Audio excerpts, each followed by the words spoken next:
أولي أقواتي أنت اللي يقيني إلى فوق سوق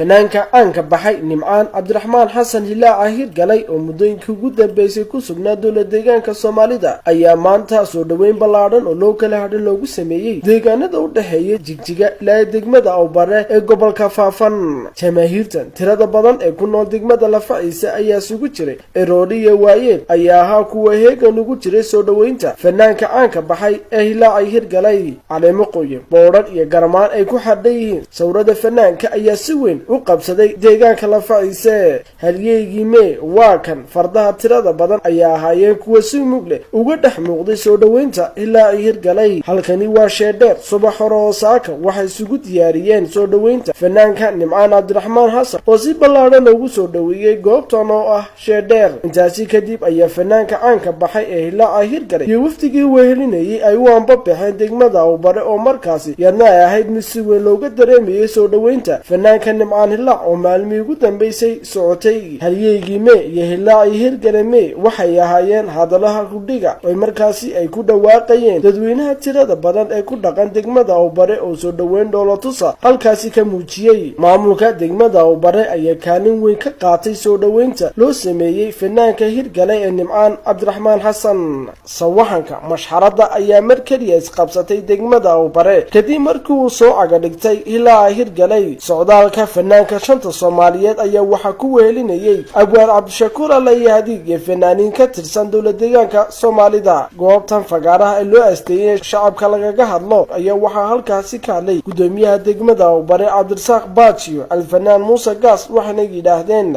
nimcaan hilaac aad iyo aad baan soo dhaweynaa mar labaad waxaan leenahay degmada Awbare ku soo dhawow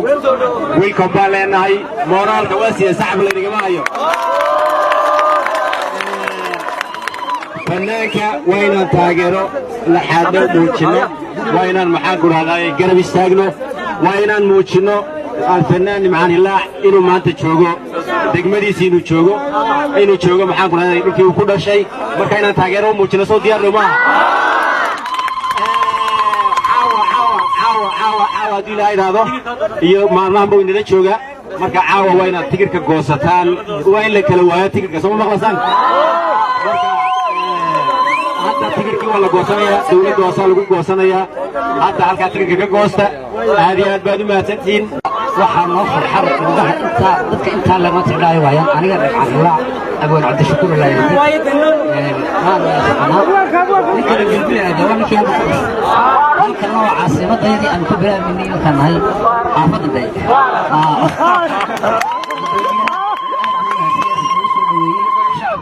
aad iyo aad u mahadsan maadaama maanta nala soo dhaweysay nimcaan in ka badan oo la soo baran doono deynaba wada joogno 24 hours soo noqonaay laakiin isagu maanta dawaa hadiyada noo timid dawaa inay keenay waa in maanta aad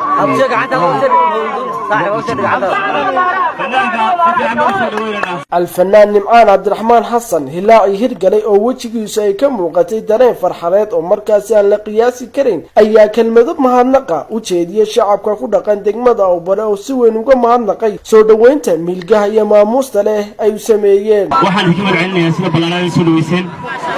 waxaan ku faraxsanahay inaan joogo caasimadda gobolka Hiiraan aw bare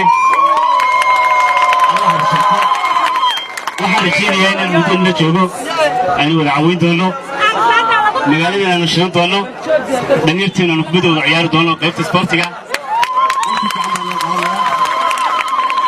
waxaan ku diyaarsan barasho inaan dadkayga barto ayaan halkan ogid si fiican baan isku baran doonaa aad iyo aad baan idin mahadcelinayaa هلاعي هرقلي اي هابين كان عاوة بندق فنيد عويسينا وقامنا يا بوشدة كو دقان دقمدا او برا وهابين كان عاوة اي دقمدو شدنان دونتا هلاعي هرقلي يا دقمدا او برا تاسي او بندق عويسين كاسينا وكقاب سوامي دونو هولكا عبدي كامل عوالي